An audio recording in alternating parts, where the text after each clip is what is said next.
So in this segment, we're going to be talking about the bulk of Tory MPs stand firm behind the Northern Ireland Protocol Bill. So essentially, this article from the 14th of June, what this tells us is that this legislation on the protocol could pretty much pass, because the Lords can only make amendments which the Commons can get rid of, and it very much looks like the Commons have, the Tories have the votes to get this thing passed.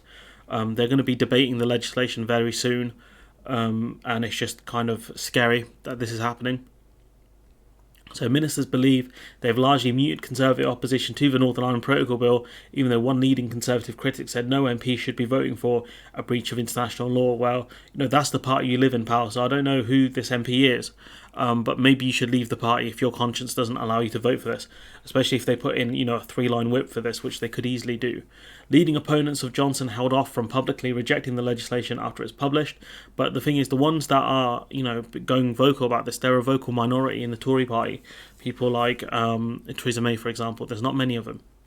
Both Eurosceptics, who are examining the legislation line by line, and the centrist One Nation MPs largely kept their counsel. So Roger Gale was among one of those MPs to express strong reservation, saying the legislation appears to be a breach of Articles 26 and 27 of the Vienna Convention on International Treaties, ratified by the UK in 1971. So are we going to get rid of that as well? Are we going to change these bits of legislation that we signed up to?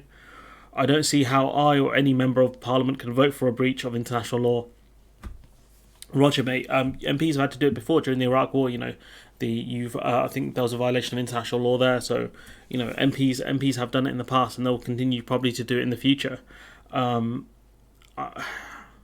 suppose that bit's different to the Iraq War stuff, because it's to do with treaties and things like that. But to pretend that the House of Commons hasn't voted against it, breaching international law is simply a misnomer.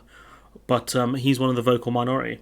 Stephen Hammond, a Remainer Conservative MP, said many colleagues are very concerned that this bill will breach international law and the commitments we have freely entered into. I mean, according to Lord Frost, we entered into duress, mate, so maybe that's the person you need to speak to. There's frustration about why now and how we are proceeding. And, another question is, the Tories argue, the government argues about the doctrine of necessity, but, Stormont's been closed since February. You can't argue 3 months down the line about the doctrine of necessity. It makes no sense. However, the bulk of 148 Conservative MPs who voted against Johnson's leadership decided not to criticise the Prime Minister's legislation, which has attracted a scathing response from Ireland and the rest of the EU, which we have spoken about to an extent.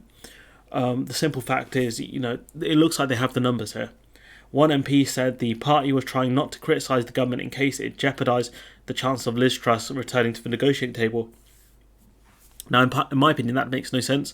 Why would criticising Liz Truss stop her from going back to the negotiating table? If anything, criticising her in the media will make her go back. That's the only thing that can make her go back. If the Tories don't think they have the numbers to pass this legislation, they will have no choice but to go back to the negotiating table.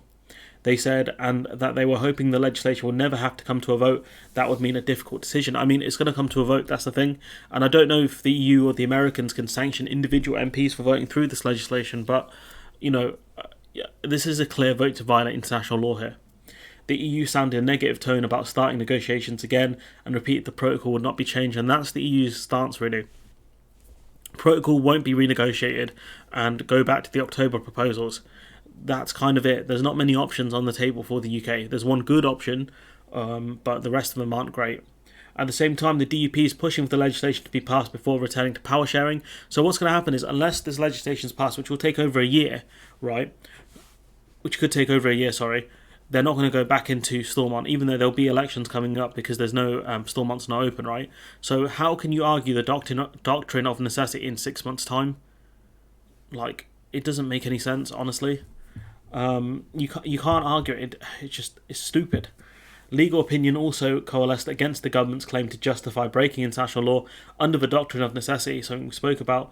Dr. Ronan Cormacane, Senior Research Fellow at the Bingham Centre for the Rule of Law, said his initial view was that he struggles to see any possible way that the arguments set out by the government clear the high hurdles in Article 25, legitimising a breach of an international treaty. I mean, they're going to struggle. That's one of the reasons why they have gotten very spoken to very specific lawyers here, including Braverman, and they haven't properly consulted their independent barrister, allegedly, because that's the only legal advice they want. They've bent the rules effectively. It isn't necessary, he said. It is the only way that interest can be safeguarded. There is no grave and imminent peril. It seriously impairs the interests of the other parties to the protocol, which is true. And they can't argue imminent peril. There is no imminent peril here. It unilaterally breaches an agreement the UK made with the EU ostensibly to protect the people of Northern Ireland, which the protocol does. Northern Ireland's economy is doing far better than most of GB. The only area of Great Britain that's doing okay is London, which is not surprising given that the services economy is doing fine. It's gone up by 8%. Whilst completely ignoring what the majority of people in Northern Ireland want. The majority of people in Northern Ireland want the protocol. That's the MLA's day return. The issue is that because of cross-community consent, it doesn't matter kind of what most of the people in Northern Ireland want. It's what both communities want, and at the moment the unionists have taken a very hard line here.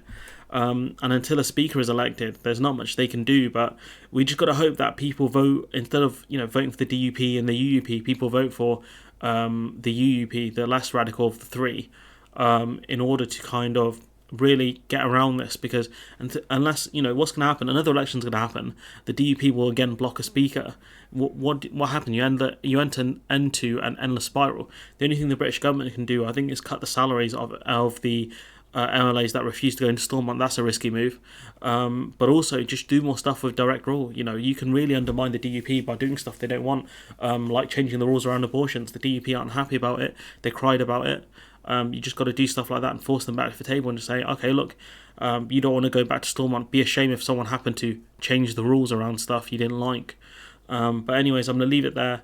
Let me know what you think in the comments below. Like, comment, share, subscribe. Support the channel on Patreon if you can. And hopefully I'll see you in the next one.